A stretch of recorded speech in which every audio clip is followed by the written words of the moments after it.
Abuya Abdul Samad ke Jawi-Jawi. Tetaplah jalan sebelah kiri. Abuya Abdul Samad selalu di hati. Kita doakan beliau berkah umur dan bertambah istri. Mohon maaf, bertambah rezeki Bapak Ibu. Takbir. Memang cantik kain katun. Kain katun diberi kawan. Sudah lama lah ambo menjawab pantun, tapi baru ikolah nantakui awak aminkan.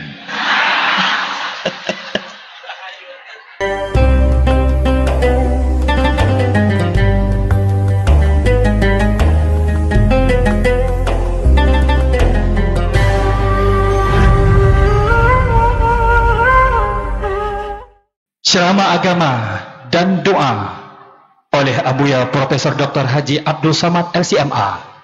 Tapi sebelumnya kami mohon izin Abuya untuk memberikan pantun, karena tadi Pak Gubernur kita kasih pantun. Boleh Bapak Ibu? Nanti bantu dengan jawaban sesuai ya Bapak Ibu ya. Abuya Abdul Samad ke Jawi-Jawi. Tetaplah jalan sebelah kiri. Abuya Abdul Samad selalu di hati. Kita doakan beliau berkah umur dan bertambah istri. Mohon maaf, bertambah rezeki Bapak Ibu. Takbir. Jalan-jalan ke Simpang Timun, singgah sebentar di Masjid Al-Ikhlas. Sengaja Abuya kita panggil dengan berpantun. Semoga beliau balas nanti di atas. Kepada Abuya Profesor Dr. Haji Abdul Samad LCMA kami silahkan.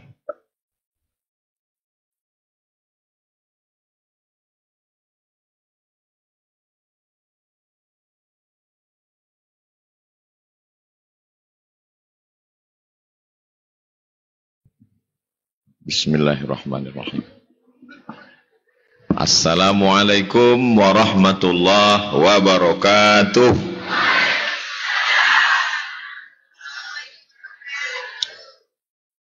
Memang loma ikan gelamo, dekna memasak uang berzikir.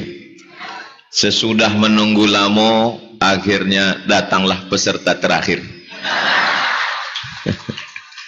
Ambo memohon supaya jangan iko dianggap lumbo pidato. Iko acara wako acara mulia, acara haul.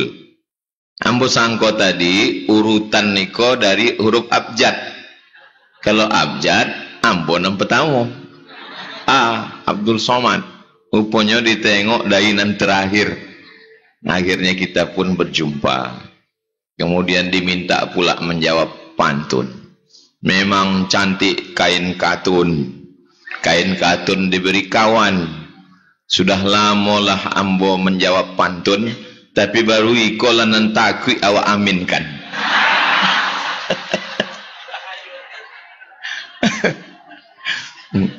Kalau Tuhan memancing cucut tetangkok biawak. Sedang gubernur aja takut, apalah ya awak. Bapak Ibu yang dimuliakan Allah Subhanahu wa taala. Ambo sebenarnya membalai pantun niko. Memang hebat uang Melayu itu. Jadi awak kalau bau-bau petamu pidato itu suasana itu tegang. Awak comeh. Nah, itu bagi siapa yang pidato terasa itu. Tapi begitu dicairkan dengan pantun, suasana itu cair. Dan dari pantun itu pula lah awak bisa menilai jamaah itu sedang sonang hati atau susah hati. Kalau ambo tengok dari jamaah kok, padahal dari jam 7.30 tadi acara awak. Kalau ada jam 11 kurang, ambo tengok sodonyo senyum dan cerah. Dari senyumnya kok bisa ambo nilai kok jamaah kok uangnya ndak ada masalah dan ndak ada utang. Lopeh senyumnya. Mudah-mudahan ada utang copek lunas. Banyak juga. Iku ambo mesti hati-hati kok. Sebab apa? Sebab yang datang kok hadir kok guru-guru awak, ulama-ulama awak, buya-buya awak. Doakan supaya sampai terakhir nanti ambo indah ada salah cakap, insyaallah. Amin. Yang sama kita hormati Bapak Gubernur Riau, Bapak Dr. Haji Muhammad Rusli Zainal SEMP. Beliau gubernur. Kalau Pak Abdul Wahid kok penggantinya.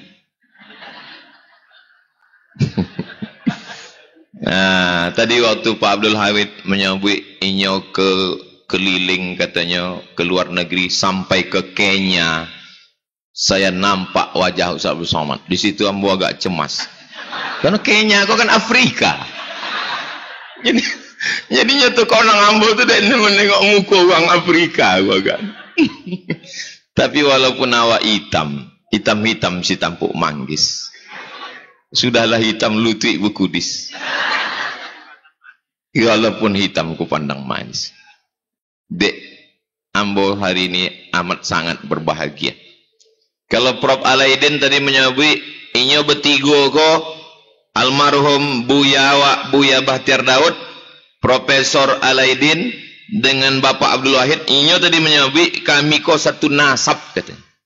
Ambo waktu Prof tadi menyebut satu nasab dalam hati ambo nasab indak nasib indak. Lalu yang menyatukan awak ku apa? Yang menyatukan awak satu, hub, cinta. Maka kata Nabi SAW, almar'u ma'aman ahab. Orang akan bersama dengan siapa yang ia cintai. Kau yang hadir sodonyo kau, ikut tanda cinta awak kepada Buya. Mudah-mudahan bebaleh cinta awak ikut. Bersama awak kini pada haulnya ikut. Bersama pulau nanti di surga Jannatul Firdaus, insyaAllah. Kalau Prof Ilyas Husti dari tahun 73 lah mencium tangannya lah berpoluk sama inyo. Ambo bau bersua dengan Buya tahun 2000. Waktu itu ambo berkojo tadi di jalan tadi bercerita sama ketua imam besar Masjid An-Nur Buya Dr. Zul Ikrami. Bercerita tentang kami haji dari Mesir ke Mekah bekojo. Pas tahun 2000 tu ambo bekojo memboi makan jamaah haji di airport. Sebulan lolok di airport. Dan ambo dapat cerita, ada Buya sedang masuk airport. Ambo cai Buya, ambo salam. Buya, ambo sahabat Ustadz Muhammad Abdi dari Kairo kata ambo. Ambo cium tangannya, ambo poluknya, ambo mohon doa. Walaupun waktu itu awak mahasiswa, inyo mungkin ponek habis ibadah haji, tapi inyo merespon ambo, inyo ndak menyepelekan ambo, inyo bersalaman sama ambo, inyo senyum pada ambo, pertemuan singkat, tapi berkesan pada ambo. Ada kesan tu ambo tulis di dalam. Sebenarnya ambo cuma ingin boy tahu, ada kalimat ambo di dalam. Bapak Ibu yang dimuliakan Allah, keluarga besar almarhum Buya Bahtiar Daud, alim ulama cerdik pandai nak dapat ambo sawi satu persatu, hadirin hadirat, muslimin muslimat, mukminin mukminat, solihin solihat, nan alam bebini dan alam besunat. Sodonan hadir kau dimuliakan Allah Subhanahu wa taala. Amin ya rabbal alamin. Supaya cakap ambo ndak kemana-mana, ambo ringkas pada 5 poin. Supaya adik-adik ambo santri-santri mudah menulis. Tolong ingat baik-baik sebab iko mungkin akan kolu dalam UAS, ujian akhir semester. Nam pertama adalah namo. Selalu disobek uang, what is in a name? Apalah arti sebuah nama? Padahal namo adalah doa. Dan ini terbukti pada Buya. Ada mantan Perdana Menteri Afghanistan namanya Hekmat Yar. Hekmat artinya hikmah. Yar artinya sahibu. Bahasa Persia. Hekmat Yar artinya sahibul hikmah. Lalu nama Buya awak Bahtiar. Yar itu artinya pemilik, sahibu. Sedangkan Bakhti fathil ba wa sukunil kha artinya al-hazzu. Hazzu artinya keberuntungan, bahasa Persia. Bakhtiar artinya sahibul haz, rajulun mahzuzun, orang yang punya keberuntungan dan kelebihan. Mana tahu nanti ibu ditanya dek uang, haul siapa tadi? Haul Buya Bahtiar. Apa arti nama? Entah dari dulu sampai itu. Dan namanya adalah doa. Dan beliau memang memiliki keberuntungan. Bahasa Arabnya sahibul haz, bahasa Persianya Bahtiar, bahasa Inggrisnya The lucky man. Lucky, orang yang selalu mempunyai kelebihan dan keberuntungan. Bahasa orang Melayunya bertuah. Beliau bertuah. Umurnya, apa kata Buya Ustadz Samsul Aidi tadi? Tidak ada umurnya yang kosong melainkan untuk umat. Anak-anaknya masuk ke dalam kamar loloknya, di sampingnya kitab. Ambo terus terang, setelah mendongau apa nan disobi Buya Samsul Aidi tadi, datang comeh ambo. Bayangkan kalau ambo meninggal, datang uang bertanya ke anak ambo. Cemana Ustaz Somad itu dulu? Asal kami masuk ke kamar, main handphonenya. Pentingnya awak menunjukkan kepada anak-anak kita. Jadi nama beliau adalah Buya Bakhtiar bin Daud. Nama ayah beliau Daud bin Abidin. Nama nan elok-elok. Abidin, ahli ibadah. Daud, nabi yang sekaligus raja. Ada raja tapi tak nabi. Ada nabi tapi tak raja. Dan beliau adalah nabi sekaligus raja. Daud punya anak Ismail alaihissalam. Dan nama Buya, nama ayahnya, nama datuknya keturunan mulia. Iko dari segi nasab. Itulah pentingnya nasab. Makanya tungkahul mar'atu li arba. Perempuan itu dinikahi karena 4. Limaliha walihasabiha. Hasab, nasab. Walijamaliha walidiniha. Biasanya dilihat kepada ompek. Tapi kata Nabi SAW, fasfar bidzatid din, pandanglah karena agamanya. Dan beliau agamanya dapat, nasabnya pun dapat. Mudah-mudahan kita menjaga nasab kita yang baik-baik ini, sehingga anak cucu kita juga nanti bisa bercerita baik tentang ayah, datuk, nenek moyangnya insyaAllah. Amin ya rabbal alamin. Nama beliau nama yang dipilihkan oleh orang tua. Dan kelahirannya pula kelahiran Sayyidina wa Maulana Muhammad sallallahu alaihi wasallam. 2 boleh Rabiul Awal. Langkah, rezeki, pertemuan, maut, itu sudah ketetapan Allah di Lauhil Mahfuz. Allah nama memilihkan inya lahir tanggal 2 boleh Rabiul Awal. Supaya apa? Supaya inya menjadi al-ulama warathatul anbiya, mewarisi para nabi. Dan Masya Allah tabarakallah, beliaulah yang mengembangkan dakwah di bumi lancang kuning. Dan setelah meninggal, pondok ditinggalkan, anak cucu dan alumni-alumni. Insya Allah Pondok Pesantren Islamic Center Al-Hidayah Kampar Iko tetap menjadi benteng Ahlus Sunnah wal Jamaah insyaAllah. Amin ya rabbal alamin. Adapun tahun Masehinya 1940.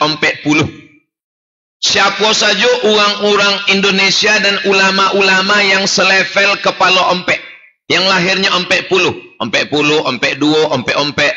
Yang 9 boleh ompek 10 itu diantaranya adalah Kiai Haji Abdurrahman Wahid, itu 9 boleh ompek 10.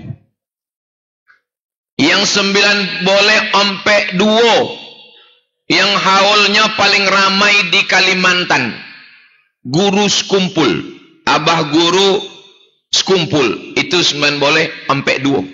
Dan Kiai Godang Gontor, Kiai Haji Abdullah Syukri Zarkashi, itu 9 boleh ompek 2. Biasanya ulama itu tahun lahirnya ditengok, dan siapa saja yang satu tabaqat, satu usia, satu umur yang selevel dengan inya. Begitu ulama dulu membahaskan. Adapun yang 9 ompek, Profesor Dr. Quraisy Shihab, itu 19 ompek. Gus Mus, Kiai Haji Mustafa Bisri, itu 19 ompek. Dan Sayyid Muhammad Alawi bin Abbas Al-Hasani Al-Maliki, itu juga 9 boleh ompek. Jadi mereka ini termasuk ulama yang sebaya, selevel. Adapun yang selalu disobui, yaitu Buya Dr. Satria Effendi, itu agak jauh seketek, 19 ompek 9. Ustaz tahu itu lahir itu dari mana? Google.com. Supaya jangan kita sangka antara ulama ini hidup sezaman, antara ulama ini hidup semasa. Pentingnya tahu ini, pada zaman mereka dulu terjadi situasi, kondisi, keadaan negara, keilmuan, dan lain sebagainya. Itu sekilas tentang ismuhu wa nasabuhu dan bagaimana keadaan keluarga beliau. Dan ambo alhamdulillah sampai ke Pulau Biandang. Pertama kali dulu Ustadz pulang dari Mesir, singgah bersama Ustadz Masriadi Hasan yang kini ketua Basnas Badan Amil Zakat Nasional Provinsi Riau. Beliau dari Biandang. Setelah pertama kali yang mau Biandang, rupanya disitulah asal dari keluarga almarhum Buya Bahtiar Daud. Mudah-mudahan kampung beserta pondok beserta Kabupaten Kampar tetap mendapatkan berkahnya insyaallah. Amin ya rabbal alamin. Itu yang pertama. Yang kedua, beliau bukan generasi yang menikmati hasil jerih payah masa lalu. Jadi generasi kau dibagi tiga. Yang pertama generasi pejuang, yang kedua generasi penikmat, yang ketiga generasi penghancur. Di organisasi banyak begitu, tapi beliau adalah generasi pejuang. Tadi Ustaz Samsuatir bercerita bagaimana beliau dari Kabupaten Kampar menuju ke Canduang, bukan naik mobil angkutan, tapi menumpang truk. Kemana supir diikut, itu bagi adik-adik santri sekalian menjadi cambuk, menjadi penyemangat. Termasuklah ambo. Ambo bukan anak ulama, ambo bukan anak buya, ambo bukan anak ustad, ambo anak uang kampung, ambo anak petani. Maka begitu membaca biografi Buya, penyemangat Buya ambo untuk berdakwah, untuk tentang masalah berkarir, berdakwah, politik segala macam. Ini sama macam main bola. Ada orang yang mengejar bola, ada orang tidak. Bola tu diantarkan ke kakinya, dia tinggal batuk aja gol. Kalau tidak jogul itu paling parah. Tapi Buya bukan bola disiapkan, bukan mengejar bola, tapi Buya membuat bola. Kok yang luar biasa. Jadi adik-adik sekalian, ambo tidak sedang menceramahi Bapak Ibu, tapi memberikan motivasi bagi adik-adik saya, para santri, supaya ini menjadi pelajaran. Buku yang dikatakan singkat tidak mungkin menceritakan kehidupan Buya yang panjang lebar dengan buku setipis. Ini untuk tahap awal. Nanti ke depan akan ada edisi revisi. Karena dari cerita Buya-Buya awak tadi, dari profesor tadi, dari gubernur tadi, itu ada kisah-kisah baru. Nanti direkam, diedit, dituliskan lagi oleh Buya Ustadz Mas Ari beserta Ustadz Samsuatir. Insya Allah ke depan buku ini lebih kaya dengan cerita. Karena hidup ini sebenarnya adalah cerita. Fadzakir, ceritakanlah kisah-kisah ini, inna fa'atiz dzikra, karena insyaallah kisah ini bermanfaat dan berguna buat kita semua insyaallah. Jadi beliau dengan penuh perjuangan, beliau penuh keseriusan.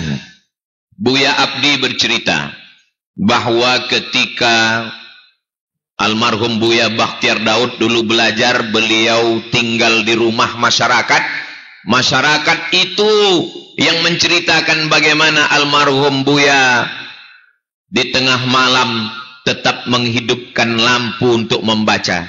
Sampai mereka menggelarnya sebagai, tertulis di dalam biografi ini, ongkuloju. Saking lajunya, kencangnya membaca kitab dan memahami kitab. Dan alhamdulillah saya melihat itu sampai kepada murid-murid. Kalau dihitung mungkin ini adalah bukan lagi murid anak, tapi murid cucu. Karena mungkin tidak berjumpa dengan almarhum, murid dari muridnya Buya.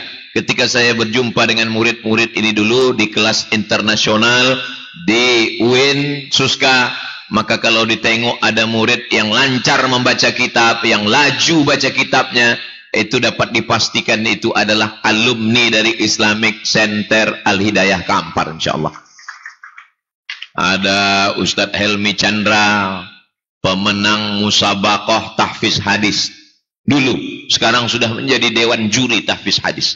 Ada Ustadz Luqmanul Hakim, itu dari kelas internasional, lalu kemudian beliau doktor dari IIU, International Islamic University, Universitas Islam Antarbangsa internasional, kelasnya kelas internasional. S1-nya kelas internasional, lanjut S2, S3 internasional, sekarang menjadi dosen di UIN. Ini mewarisi Buya. Jadi kita optimis bahwa walaupun Buya tidak lagi bersama dengan kita jasadnya, Tapi ilmunya diwarisi oleh murid-murid ini. Dan insya Allah, Allah menjaga pondok beserta seluruh alumni ini sampai hari kiamat. Berterusan sebagai amal jariah untuk Buya insya Allah. Itu dari mana? Buah keseriusan beliau. Jadi adik-adik kalau mau belajar serius. Lalu kemudian yang ketiga adalah keilmuan. Beliau menguasai keilmuan. Apa kata Buya Profesor Dr. Alaidin Koto tadi? Kesan pertama waktu berjumpa dengan Buya, ilmunya dalam. Sampai saya pun tidak sedalam itu, kata beliau. Kalau beliau yang profesor, doktor, S1, S2, S3 merasakan dengan ngobrol dengan Buya, tak sedalam itu. Apalagi kita yang bukan apa-apa dan bukan siapa-siapa. Disitulah nampak bahwa ilmu tak bertempat. Banyak orang kurang pede sekarang. Saya Pak Ustadz, sebetulnya dulu ingin ke Mesir, tapi karena orang tua, karena itu tak sampai. Buya belajar ilmu tidak terbatas dengan kelas. Alam terkembang menjadi guru. Beliau belajar, tapi membacanya tidak berhenti dan mengupdate terus pengetahuannya. Maka ilmunya dalam. Sampai kalau sedang muzakarah, yang profesor, yang doktor, ketika beliau sudah bicara, maka mereka menyadari kedalaman ilmu beliau. Anda adalah apa yang Anda baca. Jadi kita ini, apa yang kita baca, apa yang kita dengar, apa yang kita tahu, itulah nanti yang akan menjadi jati diri kita. Termasuk yang kita lakukan hari ini pun nanti akan dipersoalkan, akan ditanyakan orang. Apa tadi acara? Acara haul. Kalau tidak dibuat Nabi bid'ah. Tak pernah Nabi membuat haul. Sahabat tak pernah membuat haul. Tabi'in tak pernah membuat haul. Kalau tidak dibuat Nabi bid'ah. Kalau bid'ah berarti dhalalah. Kalau dhalalah berarti masuk neraka. Kalau masuk neraka berarti yang membuat haul masuk neraka. Yang paling panas nerakanya yang ceramah. Ini jangan dibiarkan. Orang-orang yang membid'ahkan hanya dengan modal podcast, hanya dengan modal konten, hanya dengan modal suara dan mikrofon, maka mesti dibalikkan lagi. Itu Imam Masjidil Haram kalau malam bulan Ramadan membaca doa khatam Quran di dalam solat tarawih, bukan di luar solat. Di dalam solat tarawih itu Syekh Abdurrahman Sudes itu membaca doa khatam Quran. Dan solat itu adalah ibadah mahdah. Haul bukan ibadah mahdah. Ibadah mahdah yang ada rukunnya, ada syaratnya, ada wajibnya, ada sunnatnya, ada takbiratul ihramnya, ada salamnya. Di dalam itu Syekh Abdurrahman Sudes di dalam Masjidil Haram membacakan doa khatam Quran. Pernahkah dibuat Nabi? Tidak. Maka kalaulah yang menjadi standar, kalau tidak dibuat Nabi bid'ah, berarti satu Masjidil Haram itu masuk neraka karena tidak pernah dibuat Nabi membacakan doa khatam Quran dalam solat tarawih. Begitu juga tentang masalah haul. Haul ini tidak boleh dilakukan. Kalau haul tidak boleh dilakukan, bagaimana dengan Usbu' Muhammad bin Abdul Wahhab? Ada nama acaranya Usbu' Muhammad bin Abdul Wahhab. Sepekan 7 hari memperingati tentang Muhammad bin Abdul Wahhab. Dikaji masalah biografinya, buku-bukunya, kitab-kitabnya, diseminarkan 7 hari 7 malam. Jadi kalau begitu bid'ah juga lah itu. Bagaimana hukumnya membuatkan museum? Di Saudi Arabia ada namanya Museum Ibnu Utsaimin.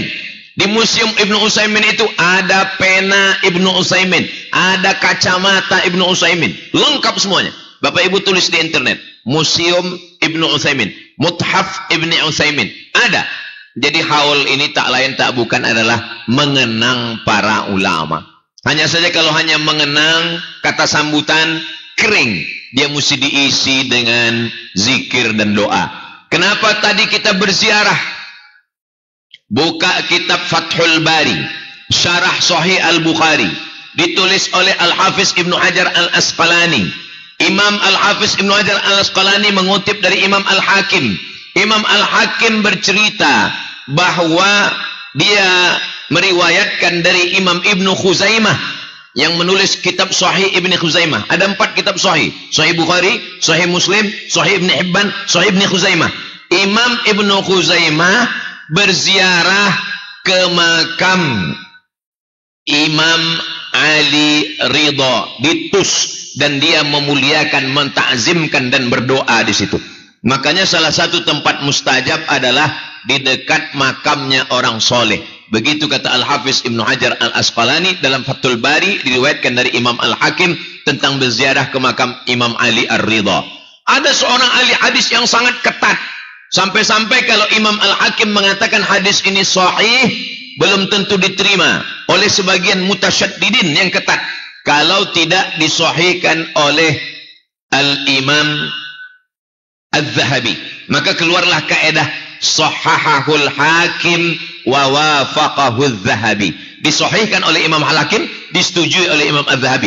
Imam Az-Zahabi meriwayatkan dalam Syiar A'lam An-Nubala bahwa kubur Imam Ma'ruf Al-Qarhi at-triyaqul mujarrab. Teriak artinya penawar. Mujarrab yang pernah dicoba. Jarraba yujarribu, tajriban mujarrabun. Mujarribun mujarrab. Siapa yang berusaha lalu dibuatnya tajribah, percobaan, dan doanya kabul. Maka kata Imam Al-Hafiz Al-Zahabi bahwa kubur Imam Ma'ruf Al-Qarhi at-triyaqul mujarrab, tempat yang mujarrab untuk berdoa memohon kepada Allah Subhanahu wa taala. Itu bukan menyembah kubur, itu bukan meminta kepada kubur, tapi itu adalah bagian dari tawassul, memohon kepada Allah Subhanahu wa taala di tempat orang yang soleh, dan orang soleh itu ada barokahnya. Itulah tadi mengapa kita berziarah ke makam Buya. Lalu kemudian kenapa kita membaca Al-Fatihah? Membacakan Al-Fatihah di makam itu adalah hadis Nabi Muhammad sallallahu alaihi wasallam. Periwayatnya adalah anak Umar bin Khattab, namanya Abdullah bin Umar. Abdullah bin Umar berpesan, nanti kalau saya meninggal dunia, di makam saya bacakanlah Al-Fatihah dan pangkal Al-Baqarah pada bagian kepala, ujung Al-Baqarah lillahi ma fis samawati sampai akhir pada bagian kaki. Lalu kemudian di mana kita bisa menengok riwayat ini? Ditulis oleh Ibnu Qayyim Al-Jauziyah dalam kitab Ar-Ruh. Yang paling lengkap tentang roh ada dua. Yang pertama At-Tadhkirah Imam Al-Qurtubi. Yang kedua Ar-Ruh Imam Ibnu Qayyim Al-Jauziyah. Siapa Ibnu Qayyim Al-Jauziyah? Ibnu Qayyim Al-Jauziyah adalah murid dari Ibnu Taimiyah. Ibnu Taimiyah mengatakan bacaan Al-Quran sampai kepada orang meninggal dunia. Muridnya Ibnu Qayyim Al-Jauziyah mengatakan bacaan Quran sampai kepada orang meninggal dunia. Kenapa Ustaz pakai Ibnu Taimiyah? Karena Ibnu Taimiyah induk ongkang dari orang yang mengatakan tak sampai bacaan Quran. Sedangkan Ibnu Taimiyah menyatakan sampai bacaan Quran itu orang meninggal dunia. Lalu tadi kita dibimbing tahlil oleh Buya Muhammad Abdi. Afdalu dzikri fa'lam annahu la ilaha illallah. Nabi mengambil pelepah korma, fasyaqahu nisfain, dibelah Nabi menjadi dua, kemudian ditanamkan Nabi ke kubur. Hadisnya ada dalam Sahih Muslim, disyarah oleh Imam An-Nawawi dalam kitab Al-Minhaj, syarah Sahih Muslim Ibn Al-Hajjaj. Apa kata Imam Nawawi? Kalau tasbih pelepah korma sampai kepada orang beriman, apalagi bacaan Quran. Pelepah korma bertasbih, lalu tasbihnya sampai kepada orang meninggal, apalagi bacaan Quran. Kalau tasbih dari pelepah korma sampai, ada yang lebih afdal daripada tasbih. Afdalu zikri, dalam hadis afdalu zikri la ilaha illallah wa afdalu doa alhamdulillah. Zikir pun juga sampai kepada orang yang meninggal dunia. Lalu kemudian Buya Muhammad Abdi memberikan mikrofon kepada Ambo, minta kepada Ambo berdoa. Kata Ambo, Buya, akhirnya Buya meminta kepada Ambo. Ambo amat sangat merasa mendapatkan kemuliaan. Lalu Ambo baca doa tawassul.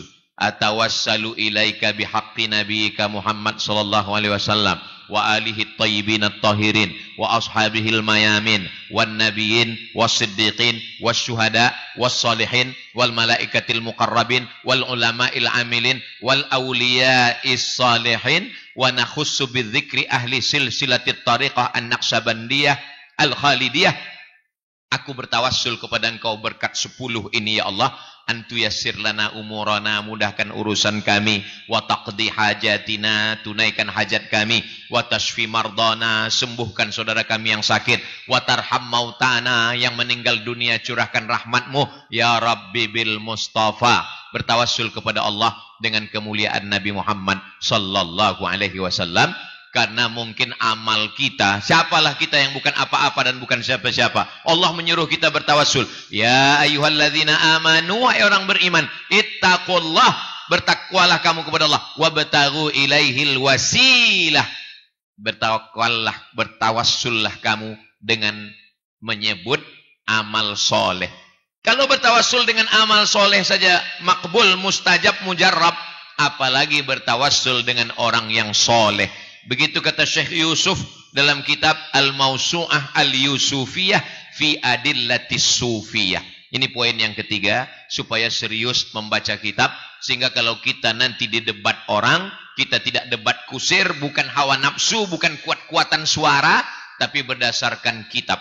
Apa kata Buya dalam biografi yang sudah ditulis oleh murid beliau di halaman empek boleh, di alinea kedua paling bawah, kalau nak bermuzakarah, maka balioklah ke kitab. Karena itulah ciri murid tarbiyah. Jadi awak sodonyo balik kepada kitab-kitab awak. Itulah kenapa membaca kitab adalah pedoman utama di pondok itu. Diawali dari Matan al-Ajurrumiyah, naik ke Kawakib Durriyah, naik ke Imriti, naik kepada Alfiyah Ibni Malik. Ndak jua awak paham, naik kepada Syarah Ibni Aqil. Kenapa? Itu adalah pintu ke kitab-kitab. Sekarang semua orang bisa berbicara di internet. Siapapun bercakap di internet. Tukang silat tak laku dengan silatnya, berubah menjadi kontainer. Kontainer itu konten kreator. Membuat video sebanyak-banyaknya. Ini semua akan menjadi habaan mansura. Debu yang dihembus angin. Amma zabadu fayadhabu jufa'a, wa amma ma yanfa'un nas fayamkuthu fil ard. Ambo optimis. Dulu kita kalau mau bicara di TV susah, banyak seleksinya. Sekarang setiap kita bisa punya TV. Adik-adik buatkan channel. Apalagi kita ada muzakarah. Dan tadi yang paling membahagiakan, di pondok iko, siapapun yang mau bermuzakarah, silakan selama awak sefaham. Nanti adik-adik yang punya kamera, ketika nanti ada muzakarah, rekam video dari guru-guru buya-buya awak, potong. Nanti apa yang disampaikan buya awak, cari referensinya di kitab, diedit. Setengah video itu gambar buya awak, setengah lagi dari kitab, awak tunjukkan kitab. Iko dalilnya dari kitab, iko dalilnya. Sehingga masyarakat nanti akan menilai mana yang bicara mengikut hawa nafsu, mana yang bicara mengikuti kitab.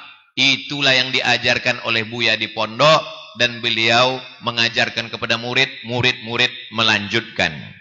Berikutnya adalah yang pertama nasab, yang kedua kesungguhan, yang ketiga adalah penguasaan materi-materi keislaman. Beliau penceramah, beliau penceramah ke kampung, tapi beliau tidak meninggalkan kitab. Makanya di Masjid An-Nur, Ustadz Dr. Zul Ikrami membangkitkan balik baca kitab. Sempat beberapa lama baca kitab ikut terhenti, karena masyarakat kita kurang tertarik baca kitab. Kini dibalikkan lagi. Bulughul Maram min Adillatil Ahkam dibaca lagi. Riyadus Shalihin dibaca lagi. Sunan Al-Mustafa Sahih Bukhari dibaca lagi. Itu adalah tradisi lamo yang dulu pernah dibuat oleh Buya dan kini dilanjutkan lagi. Dan ngaji-ngaji awak kitab. Ambo alhamdulillah setiap Rabu subuh Riyadus Shalihin. Setiap Jumat sore itu membacakan At-Targhib wa Tarhib sesuai dengan awak. Perti pun alhamdulillah setiap Selasa malam itu ada. Ambo diberi jatah membaca Fathul Bari. Buya Abdi Potang membacakan Kanzur Raghibin. Yang biasa masyhurnya di kalangan awak adalah Al-Mahalli. Aku dibacakan lagi. Akhirnya apa yang dibuat Buya dulu yang mungkin orang menganggap terkubur sekarang bangkit lagi, membangkit batang terendam. Rupanya batang kayu kok kalau lama direndam itu makin kuat. Tapi jangan terlalu lama, lapuk pulanya.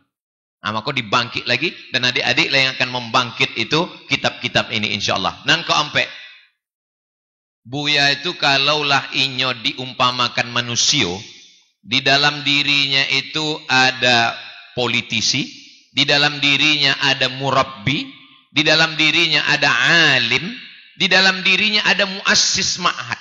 Itu poin yang kau ampe. Makanya apa kata Pak Dr. Rusli Zainal di dalam preface buku di halaman belakang, Abuya Bakhtiar Daud adalah sosok paket komplit, ulama, pendidik, sekaligus politisi. Kenapa politik ini diisi oleh penjahat? Karena orang berilmu tidak mau masuk ke dalam. Akhirnya orang pun tidak mau, anti dengan politik. Dan beliau, maka ambo kutip di sini, berdasarkan beberapa murid beliau, Abuya memperbaiki politik dari dalam.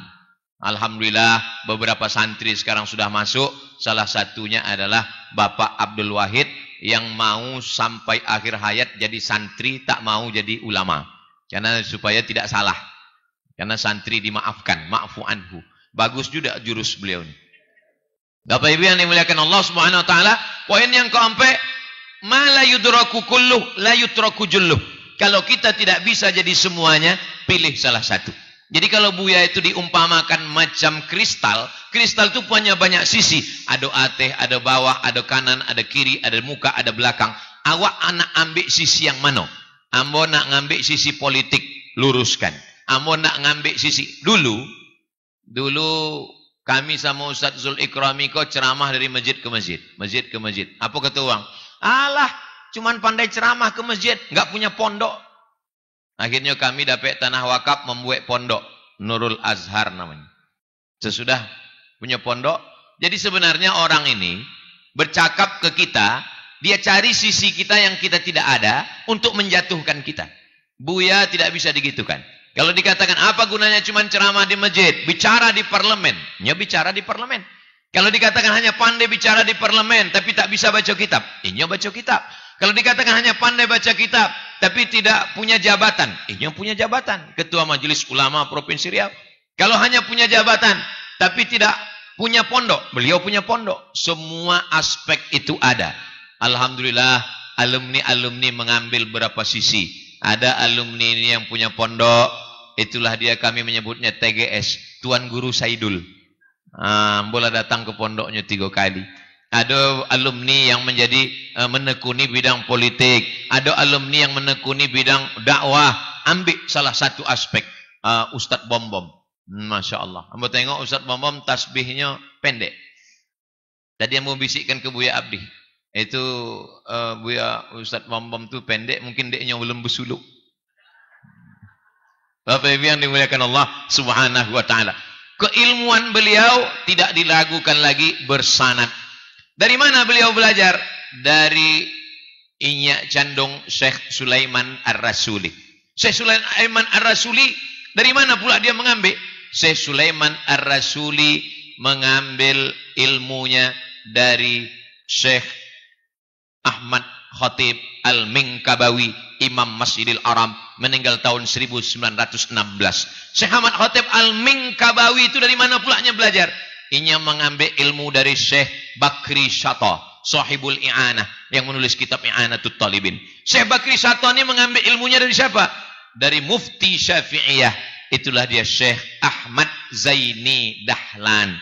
Syekh Ahmad Zaini Dahlan, disitulah bertemunya semua sanad mazhab Syafi'i.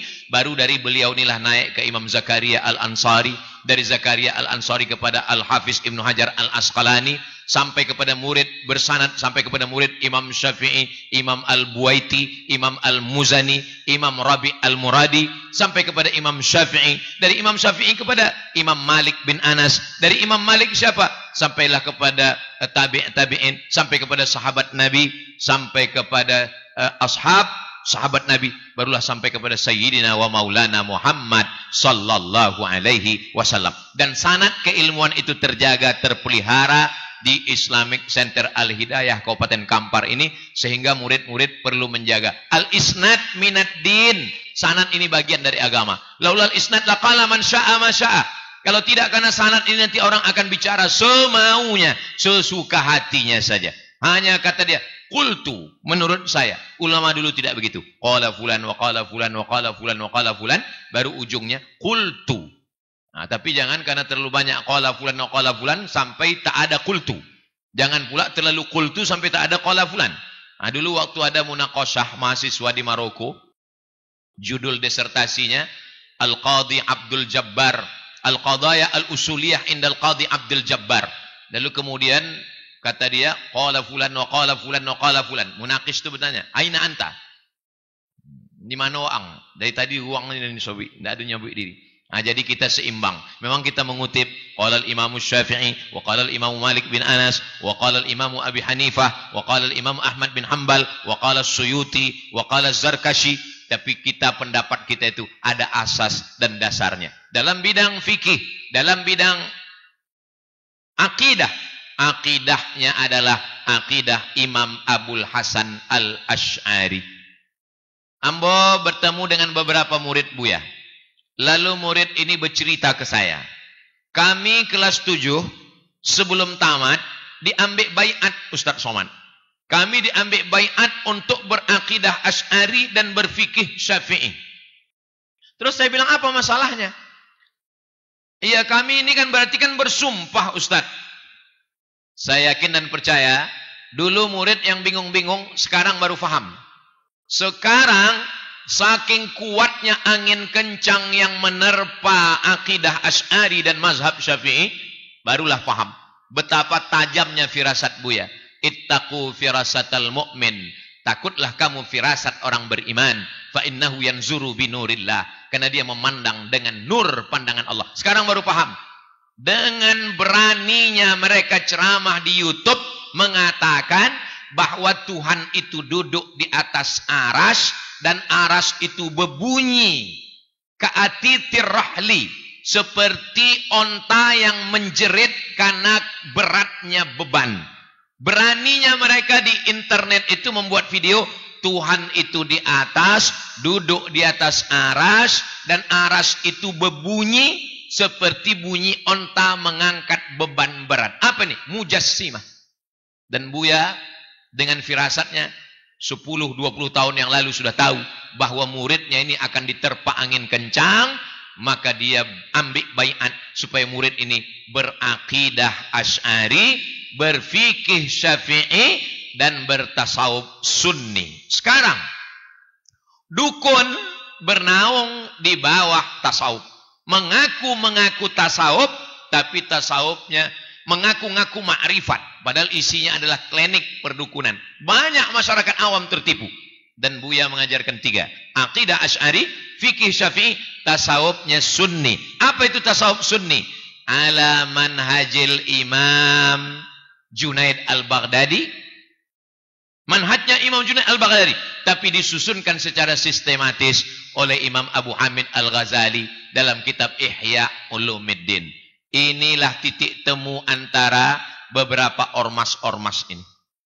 Perti, NU, Al-Wasliyah, Perti Persatuan Tarbiyah Islamiyah, NU Nahdlatul Ulama, Al-Jam'iyatul Wasliyah, berbeda tempat tapi mereka bersatu dalam 3 titik. Akidahnya Asy'ari, fikihnya Syafi'i, tasawufnya Sunni. Lalu yang membedakan Perti itu apa? Yang membedakannya yang keempat, dia bertariqat. Nah, ini yang tidak ada dalam Al-Wasliyah. Adapun Nahdlatul Ulama dia jami adalah jatman, jam'iyah ahli tariqah mu'tabarah Nahdlatul Ulama. Tapi tarekatnya secara umum. Sedangkan di Perti tarekatnya adalah tarekat Naqsyabandiyah. Suatu malam saya selesai tausiah, makan di rumah Buya, sahabat Buya Bakhtiar Daud di Jawi-Jawi. Sampai di situ saya tanya, Buya, apakah almarhum Buya Bahtiar Daud itu pengamal tarekat? Kata beliau, iya. Buya Bahtiar Daud pengamal tarekat. Tarekat apa tarekatnya? Apakah Syaziliyah? Apakah Qadiriyah? Tarekatnya Naqsyabandiyah. Dari mana beliau mengambil baikat tarekat? Beliau mengambil dari Syekh Zakaria Labaisati. Syekh Zakaria Labaisati mengambil dari siapa? Syekh Zakaria Labaisati mengambil dari Syekh Ja'far Pulau Godang. Syekh Ja'far Pulau Godang mengambil dari Syekh Abdurrahman Tanjung Alai. Syekh Abdurrahman Tanjung Alai mengambil dari Syekh Mahmudin Deli. Syekh Mahmudin Deli mengambil dari Syekh Afandi. Syekh Afandi mengambil dari Syekh Ismail, mengambil dari Syekh Afandi, baru mengambil dari Syekh Khalid Al-Kurdi An-Naqsyabandi. Itulah mengapa tarekat ini disebut dengan Tariqah Naqsyabandiyah Khalidiyah, karena diambil dari Syekh Khalid, Syekh Diyauddin Khalid Al-Kurdi An-Naqsyabandi. Jadi kalau nanti di masjid, kalau nanti di pesantren kita dibangkitkan lagi kajian-kajian tarekat Naqsyabandiyah, ini memang mengembalikan kepada tampuknya, mengembalikan kepada tempatnya. Mudah-mudahan makin kuatlah Perti, makin kuatlah tarekat Naqsyabandiyah dengan peninggalan-peninggalan Buya, khususnya para murid-murid, SDM yang kuat, baca kitabnya hebat, tidak hanya sekedar bertarekat bersuluk, tapi juga fikihnya mantap dan menguasai kitab-kitab, tidak hanya satu arah, tapi juga dia bisa berhujjah, munazarah. Ud'u ila sabili rabbik bil hikmah, akhlakul karimahnya baik. Wal mau'izatil hasanah, cakapnya lembut. Tapi kalau dia diajak berdebat, wajadilhum, silakan berdebat, billati hiya ahsan, dengan cara yang terbaik. Yang terakhir, yang kelima, apa yang bisa kita ambil dari Buya? Beliau kesederhanaan. Bagaimana beliau sederhana? Anak beliau kuliah di Jogja, minta sepeda motor, kata beliau, kalau masih bisa pakai boti, kalau masih bisa berjalan pakai betis, pakai kaki, pakailah dulu. Ambo dengan Buya Abdi sampai tahun, beliau angkatan 96, Ambo angkatan 98. Ambo pernah serumah dengan beliau musim panas tahun 1999. Ada di situ satu tempat di Kairo itu namanya Ighathah Al-Islamiyah. Di situ dari berbagai negara, kami serumah 6 orang. Ambo sekamar dengan Ustadz Misran Agus Mar Umar. Di kamar sebelah Buya Abdi dengan satu mahasiswa dari Jawa. Ada satu kamar lagi, itu mahasiswa satu dari Moro Filipina, yang satu lagi dari Patani Thailand. Nah, jadi kami 6 orang serumah itu, dan Buya Abdi hidup dengan kesederhanaan. Biasa-biasa saja. Beliau tetap belajar, beliau tetap serius, beliau. Jadi waktu saya baca bahwa almarhum Buya Bahtiar Daud mengaji sampai tengah malam, sampai tempat beliau kos-kosan itu menyebut Ongkuloju karena terus membaca kitab, teringat saya waktu kami serumah dulu. Saya pun juga tengah-tengah malam mau pergi ke toilet, saya tengok pintu tutup buka, saya tengok lampu besar mati karena beliau tak mau terganggu kawan di sebelah. Saya tengok lampu di meja, belajar hidup beliau. Oh, connect saya pikiran. Oh, patutlah beliau mewarisi ilmu itu. Jadi kalau kita mau anak kita juga membaca kitab, kita pun juga mesti membaca kitab. Jadi kalau mau anak kita nanti juga membaca kitab, kita juga mesti serius. Jangan heran kalau anak kita nanti main handphone, karena kita pun serius juga main handphone. Nah, jadi apa yang kita lakukan? Kalau bahasa kitanya, like father, like son. Begitu ayah, begitu jugalah anak.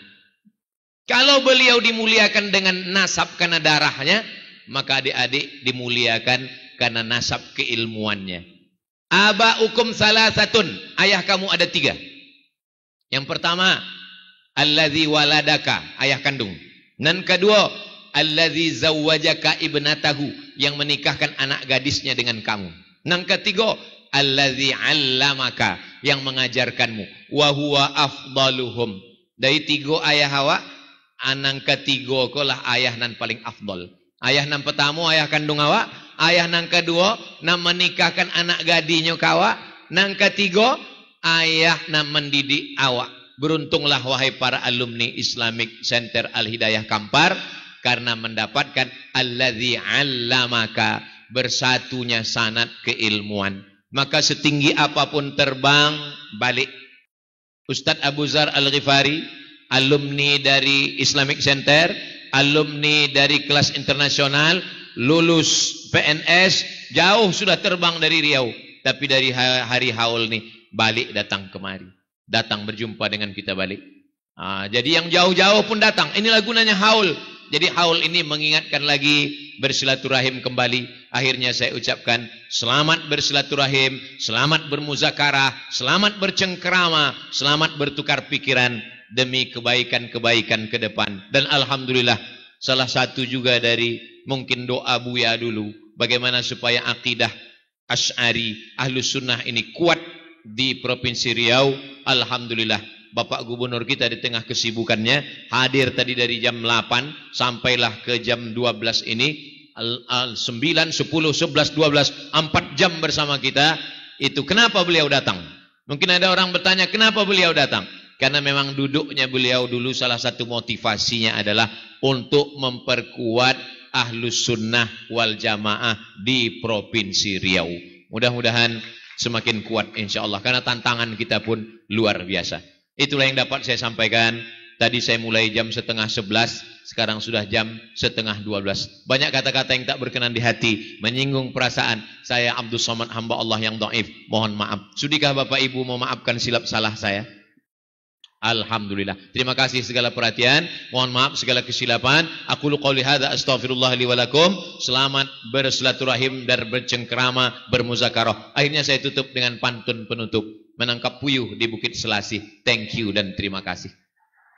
Wassalamualaikum warahmatullahi wabarakatuh. Waalaikumsalam. Muhammad. Ada kode yang angkat tangan, saya diminta membacakan doa. Doa kau dikabulkan Allah bukan de ambo, tapi doa orang-orang yang turul ikhlas mengaminkan iko. Ad-da'i wal mu'almin fil ajri sawa. Uang nam berdoa dan mengaminkan pahalanya sama. Qul ujibat da'watukuma, doa kamu dikabulkan Allah. Padahal yang berdoa Nabi Musa, Nabi Harun hanya mengaminkan, tapi doa itu dikabulkan Allah karena yang mengaminkan dan yang berdoa. Ala hadhihi niyah wa kulli niyatin salihah. Al-Fatihah.